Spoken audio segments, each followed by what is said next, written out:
because I think that sometimes we can work without rest. Mm, And we see that a lot in our culture. And a lot of times we're doing that because we just have a desire for more. mm. Sometimes we're striving. And a lot of times it's not even out of the wrong heart or the wrong intentions. Yeah, It's just we're going. yeah, And so work without rest will create a sense of burnout. yeah. It will. Mm. And then when you start to feel burnout, you'll start to want to peace out.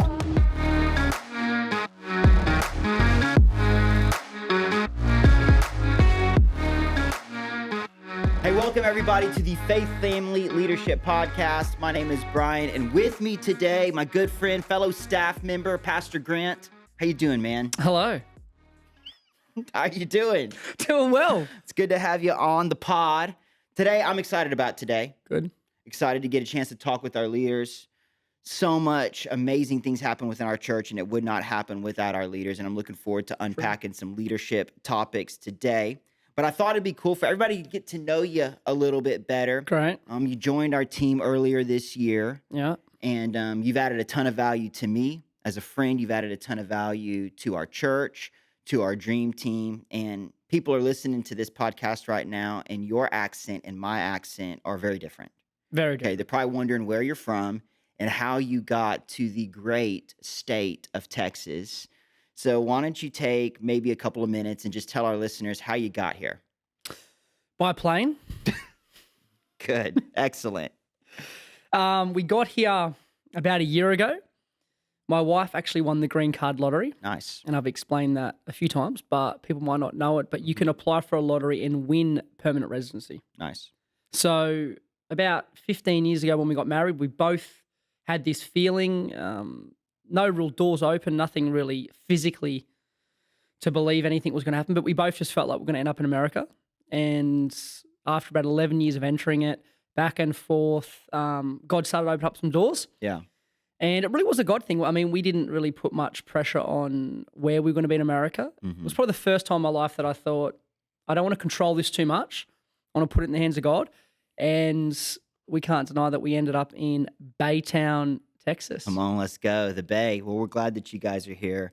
As I said before, not only have you added a ton of value to our team and making us better as a church, but you've been a great friend to me, man, and I'm thankful for you.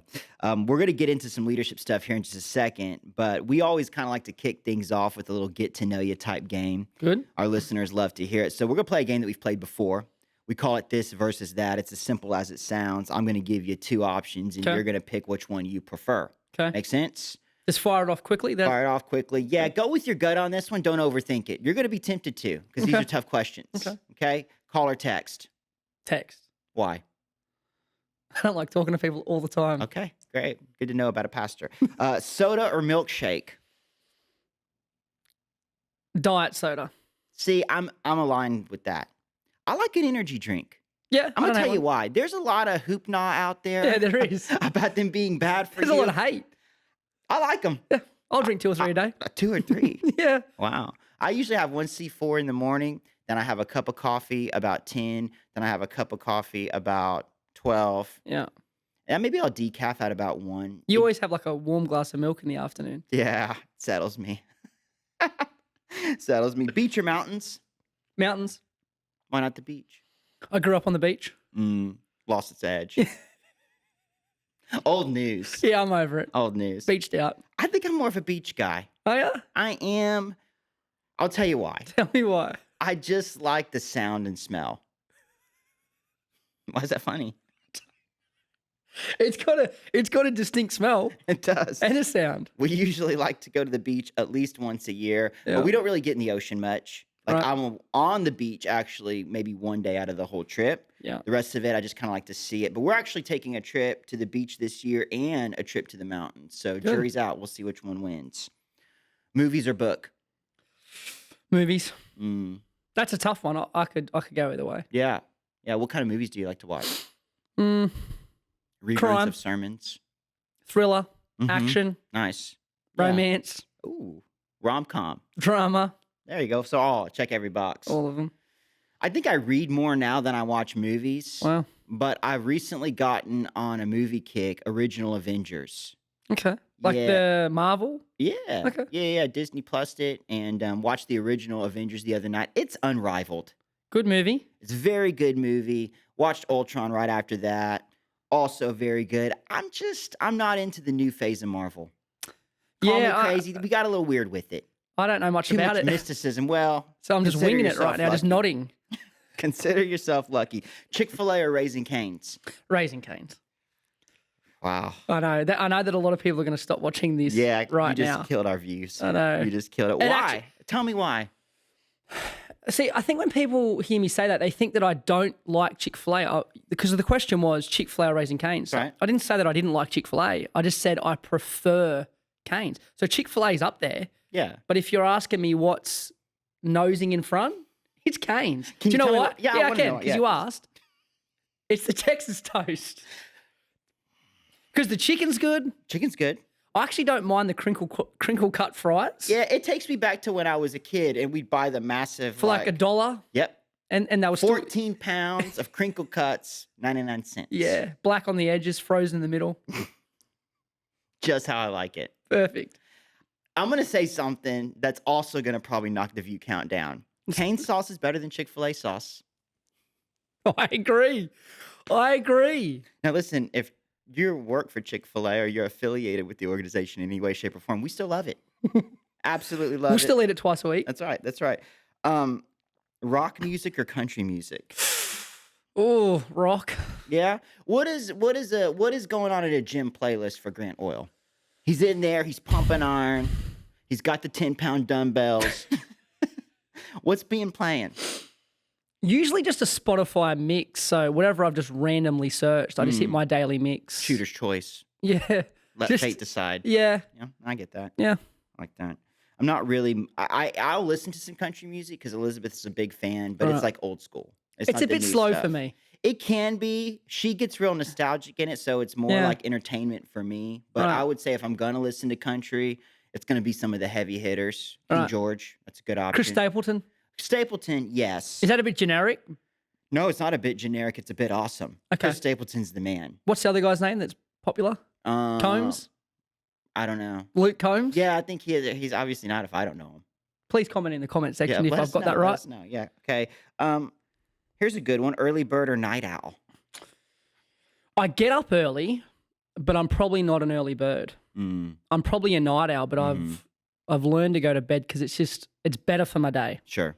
But if you give me free reign, Yeah. I'm going to bed late. Yeah. I'm up probably- late. Yeah, I'm probably wired the same way. I used to be a super big night owl Mm. growing up. I'm talking about like going to sleep like 2 or 3 in the morning. Mm. Yeah, and then That's technically an early bird, I guess so in some circles. but I do get it because Yeah. you push past. Yeah, push past kids, life, Yeah. all of that.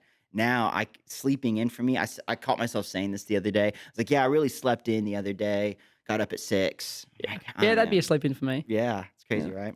Let's see. Romantic? Are you like a hopeless romantic or are you more practical? Mm. I don't know. I Okay.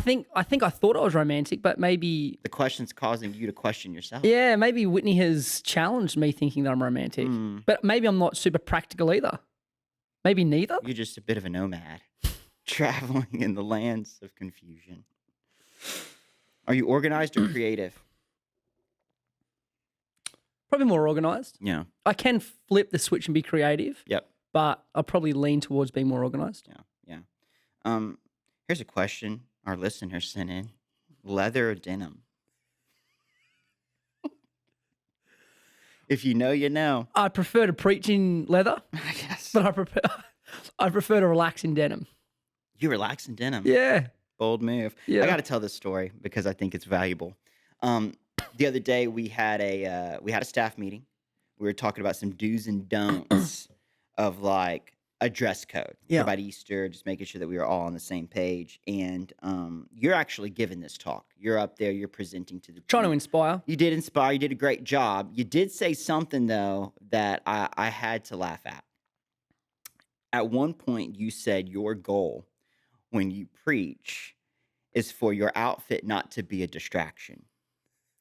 And then I thought back to the time that you preached on a Sunday. The last time I preached The on a last time you Sunday. preached, it may actually be the last time. I'm just kidding. The last time you preached in leather pants. I did. So out of everybody that's ever preached at Faith Family Church, your outfit is probably the one that was the greatest distraction. How do you respond to that, Grant?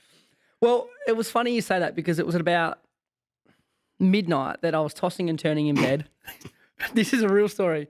And it almost came to me that I remembered I made that statement in front of all the staff. And I thought, Accountability. yeah, I thought that's an inaccurate statement. It is. That's all right. We'll give you a pass. Appreciate it. Okay. Australia or Texas? The big question. Oh.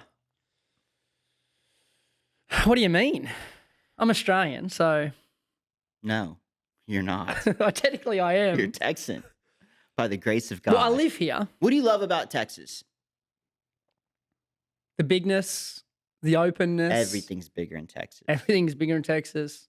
I like the attitude of Texas. Yeah. It's got a slowness to it in relational interaction, but it's got a big, rebellious, kind of robust attitude towards life. Don't tread on me. Oh, Not for a second. don't. What's that sign about the littering?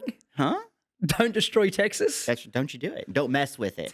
That's Texas. But don't destroy it either. It's a Don't do littering any of it. campaign. I love it. I love it. It's great. Well, we're glad to have you in Texas, man. Thank you for taking some time to let us get to know you a little bit better. I appreciate that, and apologies for all of the pointless content thus far. But today, Yeah. we're going to be on the topic of beating burnout. That's right. Yep. We had a discussion in the build up to this, throwing some ideas around.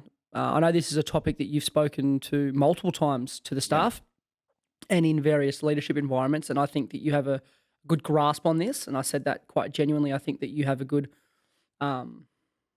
summary of how this is not only to be thought through, but how to be outworked. Yeah. So I guess it's post-Easter. It is. People probably started the year with a bang. They wrote down their goals, their visions. They had a big plan for the year. This is usually the time of the year, just after Easter, where you start to feel like, do I have enough fuel to continue? Now, there's still 70% of the year to go, That's right. and people start to get a little bit worried. Yeah. People start to maybe change their mind on their original commitments. So true. It's a big time of year where a lot of people who are leading teams or environments have to have conversations with people to maybe challenge them on their original commitment. Yeah. Because if I can put a light spin on it, this is the time of year where people say, I just don't know if this is what God wants me to do anymore. Yeah. But 3 months earlier, they were saying that this is what God yeah, man. They're wanted. convinced. So can you give us a little bit more insight Yeah. into this topic? Yeah. Well, I want to say this. This topic is something that is, it's something that I feel a burning conviction about. I'll tell you why. When you think about this whole thought of how to avoid burnout, talking about how to have a rhythm to how you rest, that work-rest ratio, which we'll dive into in just a second. I mean, it's changed my life. I didn't know anything about this until Elizabeth and I moved to Baytown 8 years ago, and Pastor Josh introduced this topic to me and to our team. And I can tell you beyond the shadow of a doubt, I don't even know if I would be in ministry anymore Really? if it wasn't for this principle. So I'm grateful, and I have to say this, I'm grateful for our pastors who not only model this, but have helped me, my family, our staff live in a way that has a healthy rhythm to it. Yeah. And I'm grateful for that, and I know that there's many others that are benefiting from that. But when I think about this thought of, you mentioned beating burnout, kind of this whole rhythm to how we rest, I think that we're all called to have a healthy work-rest ratio. Yeah. You know, I agree. think that there is some pretty special things that can happen when we bring God our very best. Yeah. And then we entrust him to put his hand on it and bless the rest of it. I mean, I like working hard. I'm wired to work hard. I value it. It was how I grew up. I respect people that do that. I think you're supposed to. Yeah. I think that God's called us to do that, Yeah. to bring excellence to what we do. When you think about it in the context of leadership, Yeah. not just leadership within the local church, maybe that's the first place our mind goes to, but I'm talking about leadership in my home. Yeah. I'm talking about leadership at work. I'm talking about leadership in any environment. Like, I want to bring my best. Yeah. The people are worth it. Yeah. God's worth it. The purpose that He's called me to is worth it. There's a scripture that I love in Colossians chapter 3. It says, "Whatever you do, work as unto the Lord. Yeah. Bring your very best." Yeah. The NLT translation says, "Whatever you do, work it out with all your heart as if you're working for the Lord, not for human masters." Hmm. So I try to live that way. You're the type of person, and I've had the honor and privilege of getting to know you a lot better over the last few months, and you are the type of person that you are going to struggle with how to rest. Yes, exactly right. You have to be told to sit down, That's right. to cool the jets, Yeah, because you're going to go. that's right. And so I think that what is valuable for people is to understand, okay, what is the ratio? Mm-hmm. Because you're right, it's not about not working at all, because sometimes the pendulum can swing so far the other way, 100%. and then they're not really producing anything. Mm-hmm. Or then some people just go so hard. And so I think this is a valuable topic to try Yeah. to dive into, Yeah, and even maybe practically. sure. What does that actually look like? Not Yep. just conceptually, but how do you actually outwork that? That's right. That's right. Yeah, there is a ratio that's at play because I think that sometimes we can work without rest. Mm, And we see that a lot in our culture, and a lot of times we're doing that because we just have a desire for more. mm, Sometimes we're striving, and a lot of times it's not even out of the wrong heart or the wrong intentions. yeah, It's just we're going, we're going, we're yeah, going. And so work without rest will create a sense of burnout. yeah. It will. Mm, And then when you start to feel burnout, you'll start to want to peace out. mm, You see it happen all the time.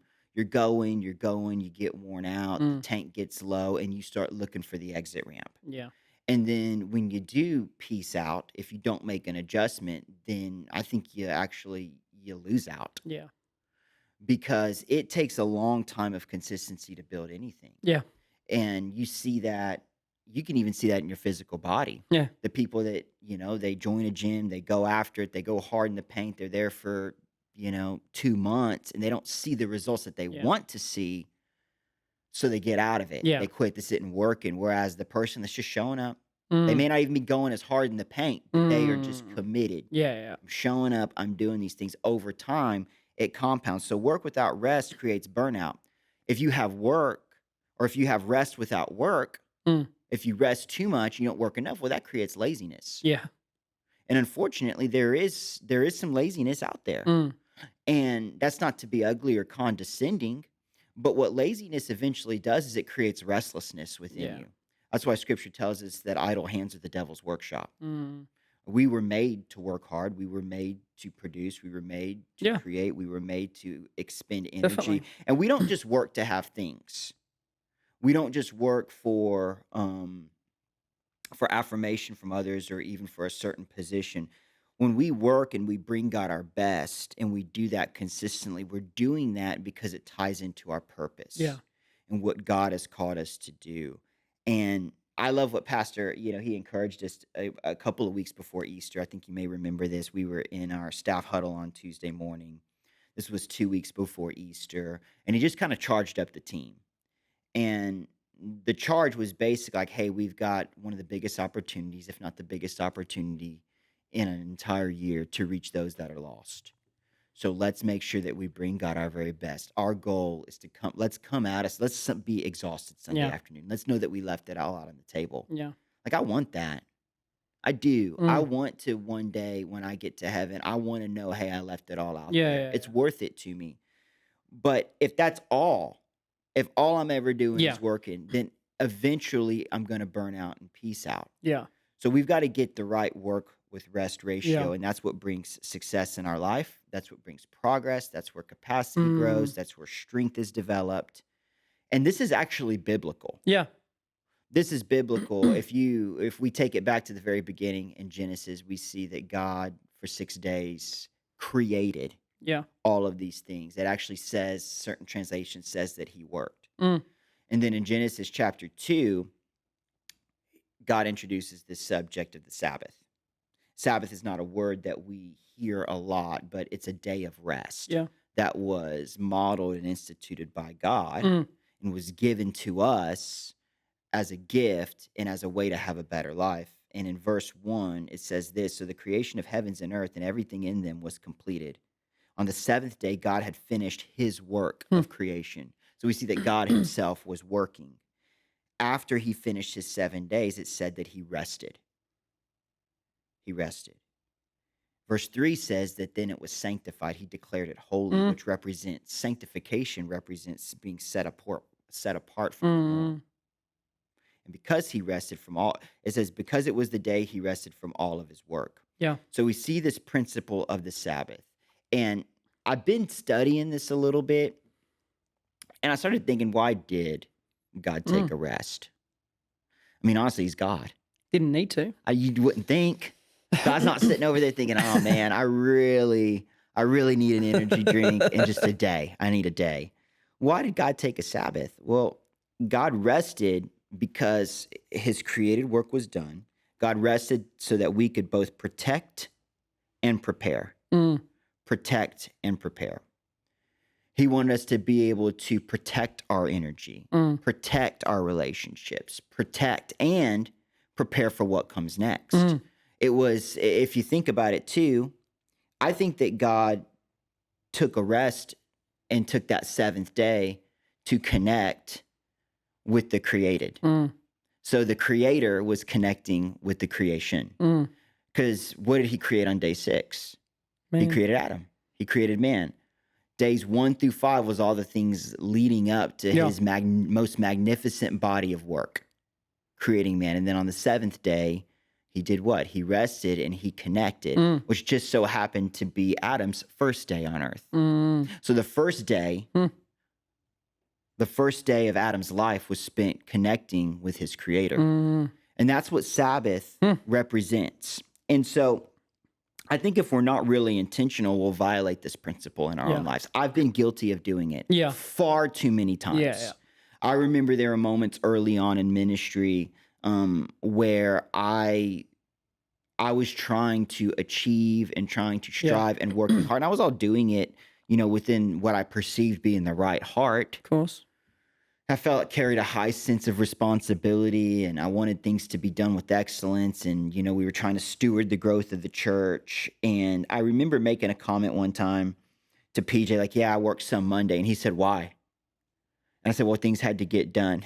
And he said in his own PJ way, he's like, yeah, man, you're not that important. He was kind of laughing about it, but he was showing me something. Yeah. He was teaching me that, like, number one, whatever it is that you're trying to power through, it's not worth violating that principle. And number two, all of this is not as dependent on you as you think that it is. And so I've learned over time to practically input these Sabbath principles in my life.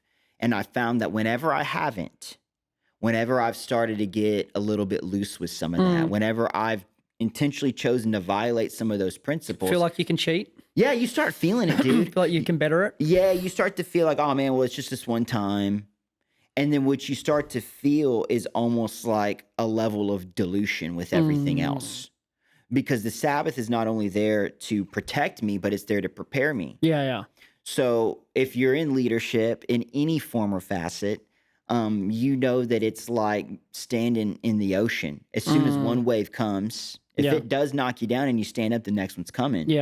And so you have to prepare yourself for that. Not just because people are depending on it, but because there's purpose and there's lives at stake on the other side of that. And to give context, you're referring to a Monday because that's your day off. And so you wake up on Monday morning and there's no task to be completed. There's no agenda. And for someone who maybe gets their value out of doing good work and production, there can be this feeling of like, and that's really what the heart of it is that you trust that you can spend a day resting, recovering, reflecting, connecting with God. Not that you only connect with him on that day. And you trust that God can continue to bless your life and it doesn't all depend on you. Correct. Well, it's the same principle that you look at when it comes to giving and tithing. Yes, it is. We're saying, hey, we're going to honor God's principles in our life. I'm going to bring him the first fruits. And because I'm honoring that principle, I'm going to trust that because I'm doing that he's going to bless the rest. And it's a dependency on God. And I heard, we're going to bring all our Chick-fil-A listeners back on right now. Let's bring them on. I did hear, and please fact check this because if it's wrong, I want to be held accountable. I did hear that as we know, Chick-fil-A is closed on Sundays.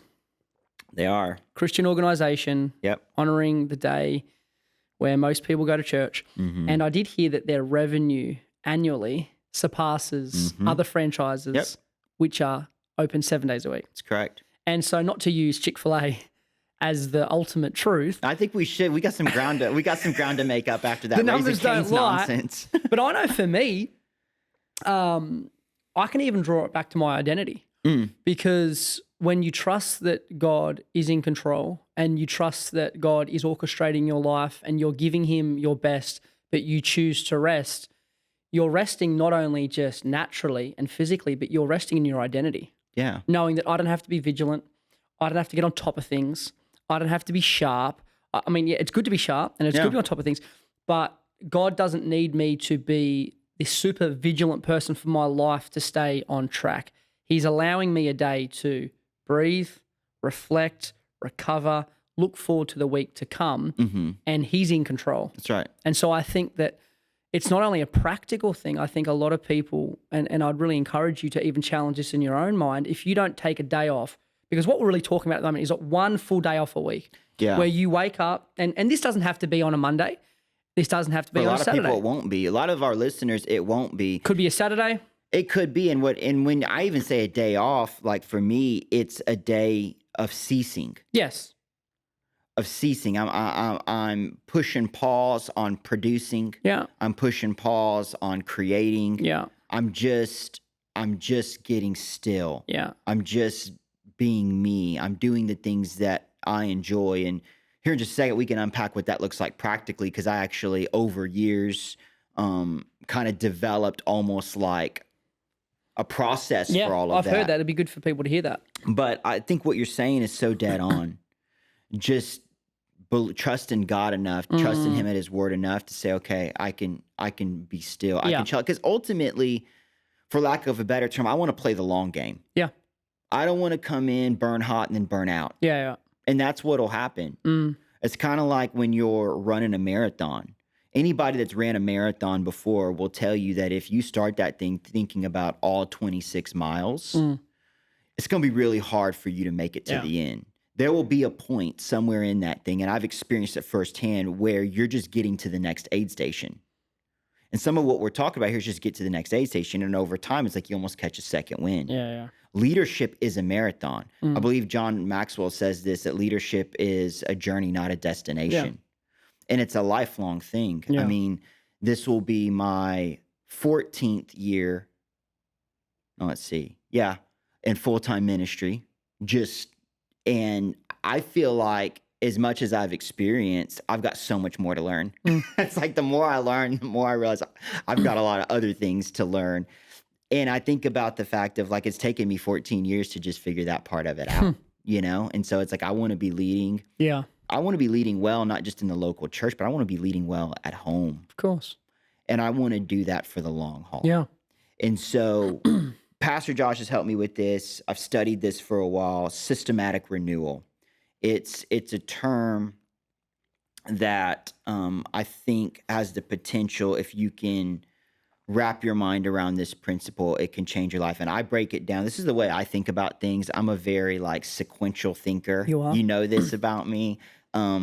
Everything's got some steps and stages. Everything's got some application. Methodical? Yeah, man. I'm trying to get better at that, to be honest with you. Sometimes I'll be like talking to my kids and they'll be like just wanting to chill and like tell me about whatever's going on. And then I automatically want to go into a 3-step process on how to like be better at soccer. And I'm like, I don't even know anything about soccer. I just need to chill. But I do have a step process for this, okay? But I boil down systematic renewal, and I kind of have these 4 buckets, okay? And these buckets fall under daily, weekly, seasonally, and yearly, okay? And these are rhythms, and every rhythm has a purpose, but these are rhythms that keep me in it for the long haul, okay? So let's talk about daily. For me, every day has to kind of represent 2 things. There has to be 2 components to that day. There has to be a piece dedicated to devotion Yeah. and a piece dedicated to decompression. Yeah. Okay. One is spiritual, Yeah. one is practical. Yeah. if we're not careful, sometimes we'll prioritize one over the other. Mm. You really need both. Yeah.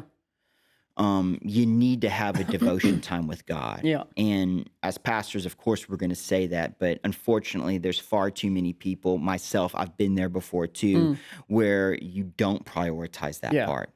And you're trying to pour from a cup that is empty. Yeah. And so there's the devotional component and there's the decompression component. And the decompression component is practical. Yeah. It has to do with your physical body. Yeah. And I'll just tell you this right now. If you're tired and you're exhausted, you're probably not praying yourself out of that. Mm. True. Haven't slept in 2 days. I'm going to pray. Yeah. Great. You also need to sleep. Yeah. So for me, when it comes to the devotional side, that is something that is a set aside time that I have with God. Yeah.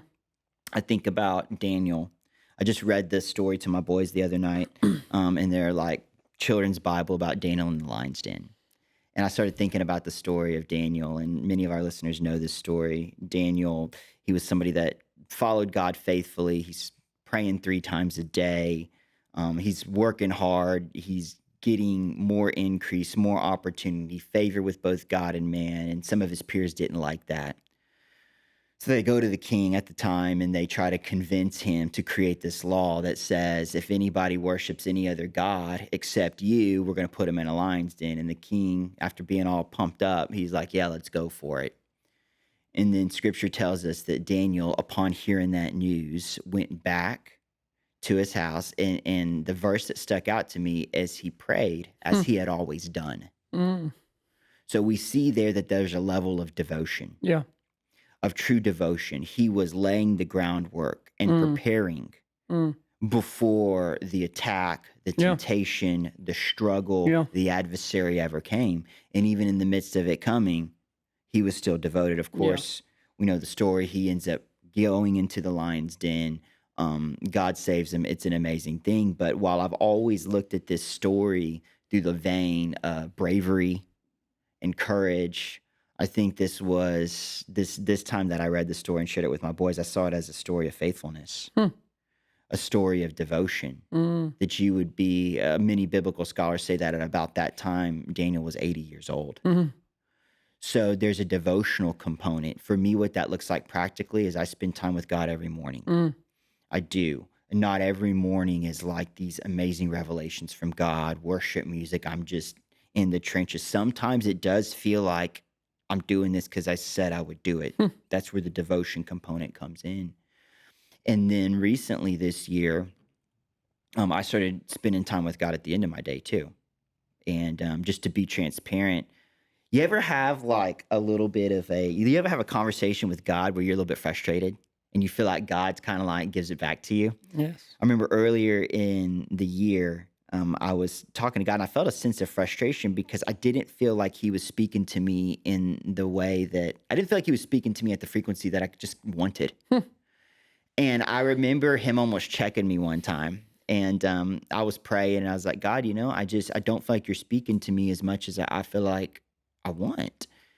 And I literally felt God say, well, if you'd spend as much time reading my word as you do Lord of the Rings or Star Wars or anything else, you'd probably hear from me a little bit more. So I took him up on his challenge.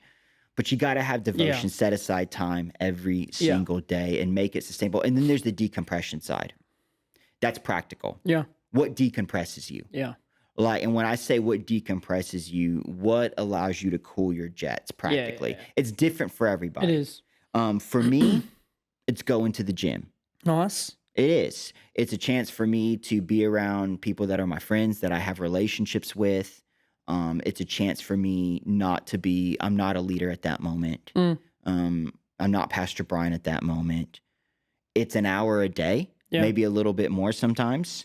But it allows me to decompress and to be my best version when I get home as a dad and as a father. So that happens daily. Yeah. And as you get older, you can sometimes forsake the things that you enjoy because you feel like responsibility has to be all serious. Yeah. But you've got a responsibility to recreation. 100%. And the word recreation comes from the word recreate. So you're recreating what's fun. Yeah. And a pastor challenged me one time. He said, what do you drive to and you look forward to going to? And for me, it was the gym Mm-hmm. Clearly. on the treadmill. And he said, how often do you go? And I said, I try and go every day. And he said, what time do you go? And I said, well, I usually go in the afternoons. And he said, why do you go in the afternoons? And I said, because that's when it works. And he said, but isn't that the most important thing to you of your recreation? And I said, yeah, but I've got all this other stuff I've got to do. He said, are you a better version of yourself when you're doing this? I said, yes. And he said, so then why don't you prioritize it at the right time? And it challenged me because I'm similar to you that I can get into go-getter mode and I can get into, I'm going to take every mountain.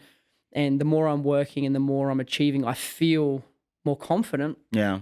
But he said to me that if you don't prioritize what you want to do, you're not going to be the best version of yourself. And then you're not going to do what you've set out to do anyway. Sure. And he even challenged me on, he said, this was many years ago, and my wife was, she was humoured by his wisdom. He said, what do you wear to the gym? And I said, well, clothes.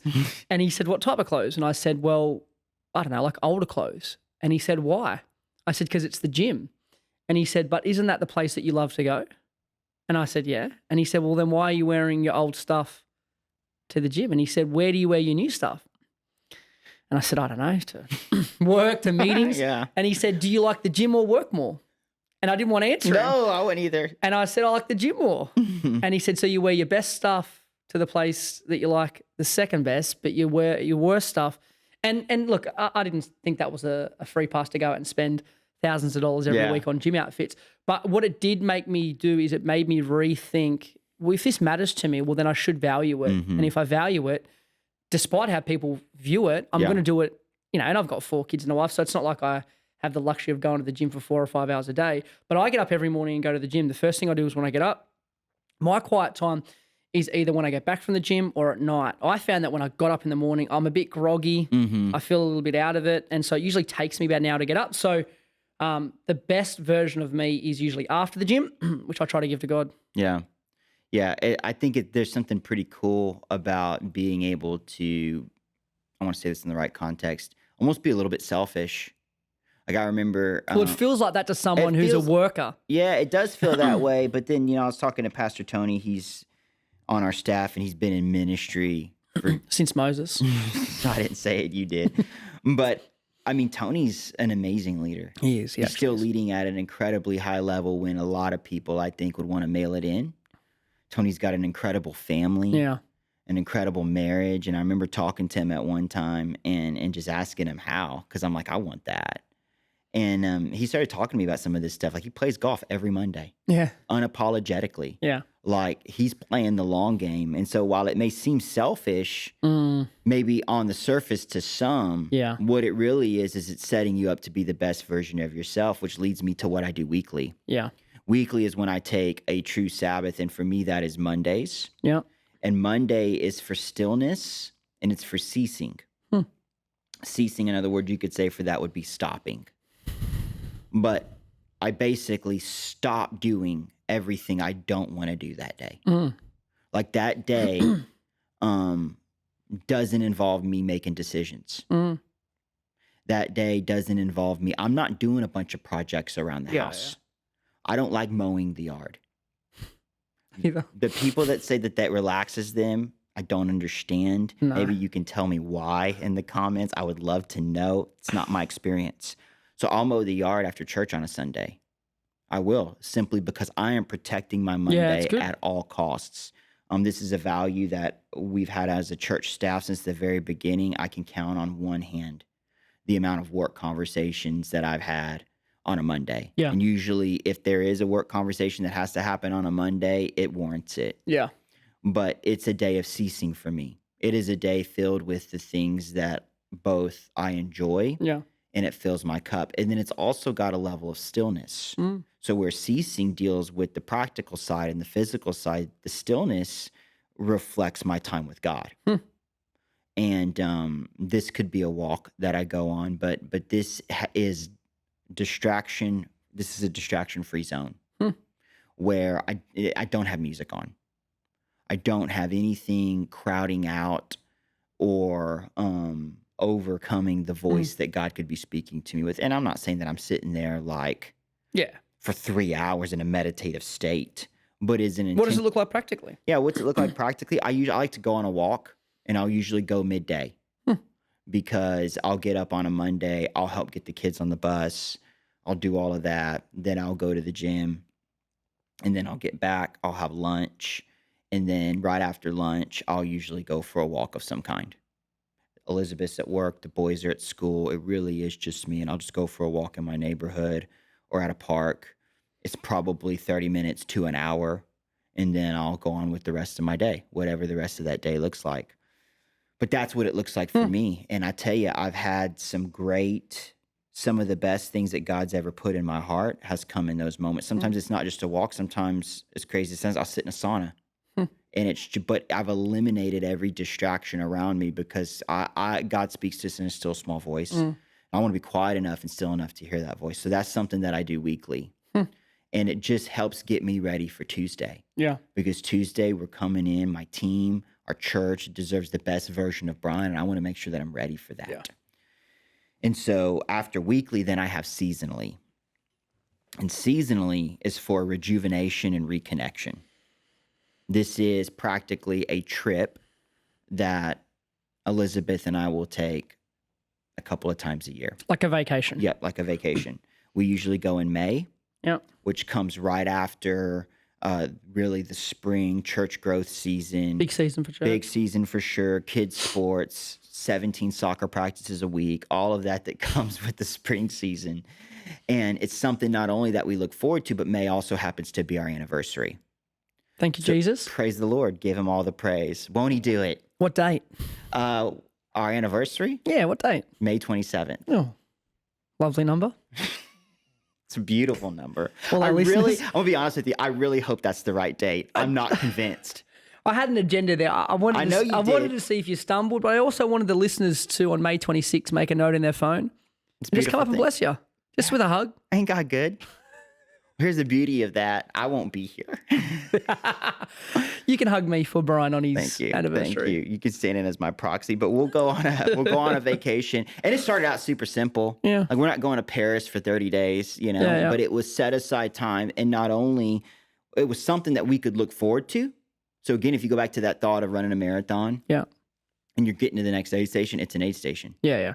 So when you do feel tired and your body's tired, Yeah. and you have decision fatigue, and it's all real. I'm not Yeah, yeah, no, complaining, it it's is. real. Yeah. Then you say, hey, listen, we've got a few weeks until we're on vacation. So it's Yeah. rejuvenation. So I'm going to eat more than I should. In a surplus? Big time surplus. I'm going to What does that look like for Brian?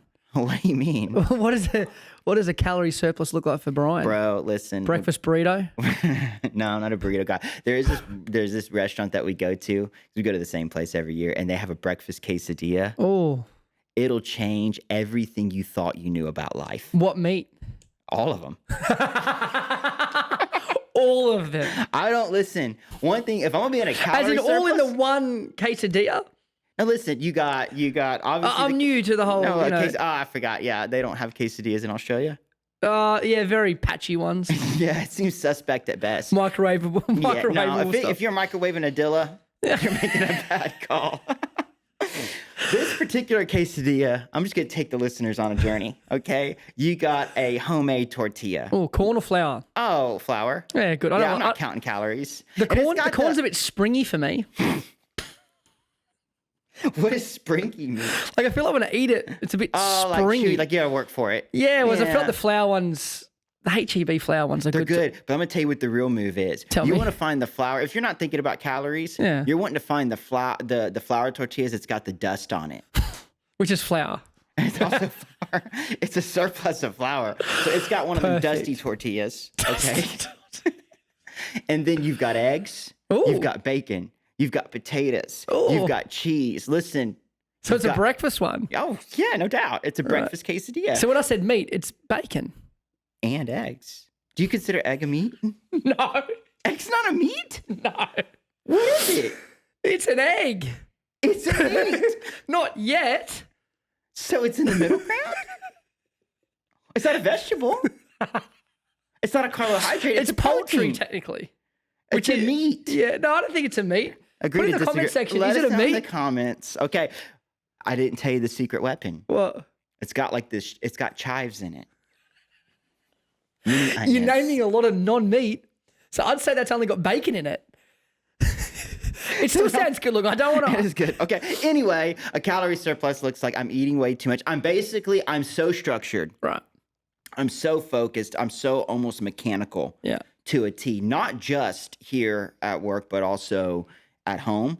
That for me, that week is just take the gloves off. Yeah. Yeah. Let the hair down. Yeah. Like it, Not literally. not literally, because there's no hair on my head to let down, but we get it. But there's a lot of resting, a lot of laying out by the pool, and there's a lot of reconnection. I don't With you and wanna say this. Elizabeth? Yes. Yeah. And there is a time for us to reconnect. Yeah. So you're being intentional. Very intentional. Listen, if we can only take one trip a year, I will unapologetically always choose for it to be a trip between Elizabeth and I. I like it. I'll kick over that sacred cow every day of the week. Like, if I can only take 2 vacations a year, they're both going to be me and Elizabeth. It wasn't until we through our time and through saving money, when we instituted a 3rd vacation, that we brought our kids. The best thing that I could ever do for Jackson and Judah is Not taking on vacation. not take them on vacation. The best thing that I can ever do. You're a for great them- dad. I am. Honestly, man. You know, like You're that- modeling to them the value of your marriage. yeah, the best thing I could ever do is be in love with their mom. Yeah. Be faithful to their mom. Yeah. And when you're leading and you're serving and you're just dealing with life, Mm. the passion and the love it can I mean, it can leak. It can dilute over time because you're just trying to make things happen Yeah. and you're more teammates than anything else. And so periodically throughout the year, we take a trip in May that's just her and I. Sometimes friends do go with us and it's a time to reconnect with them. We take a trip in the summer. It's a small trip, usually in July. That's where we take our boys. Okay. And it's something for a couple of days. They're getting a little bit older, so it's harder to impress them now. Yeah. Used to, I could be like, hey, we're going to Galveston. Woo! You know, now I got to step my game up a little bit. Elizabeth and I will take a trip, just her and I, in the winter time at the tail end of the fall growth season. Yeah. So again, it does the same thing. And then there'll usually be something towards the end of the year that we'll include the kids on. And that's just our rhythm. It's looked different every year. Yeah. We try to do it as affordable as we can. We save for it. It's a part of our budget. Yeah. But we prioritize it. And then finally, there's something that we do yearly. This is typically at the end of the year, and this is for reflection and direction. Yeah. And so we look back on the last year. We do set goals. This was something that So you're doing this obviously at the end of the year. end of the year, usually in the week between Christmas and New Year, the office here is shut down.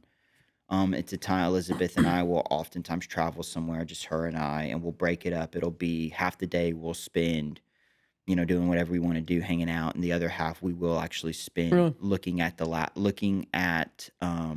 year. Cool. Hey. And how, for the listeners, how does that look? Are you sitting down with a whiteboard? Have you got pen and paper out? Yeah, I think we're usually at a coffee shop or something. We'll Cool. go to a coffee shop or something, and where it's got a vibe. Yeah. Because I'm kind of a vibe guy. You're a huge vibe guy. My vibes were low. Till you got here. They've been high since I've been around you. Yeah, I am a vibe guy. You're an So atmospheric kind of guy. I like a good atmosphere. I'm not afraid of a candle.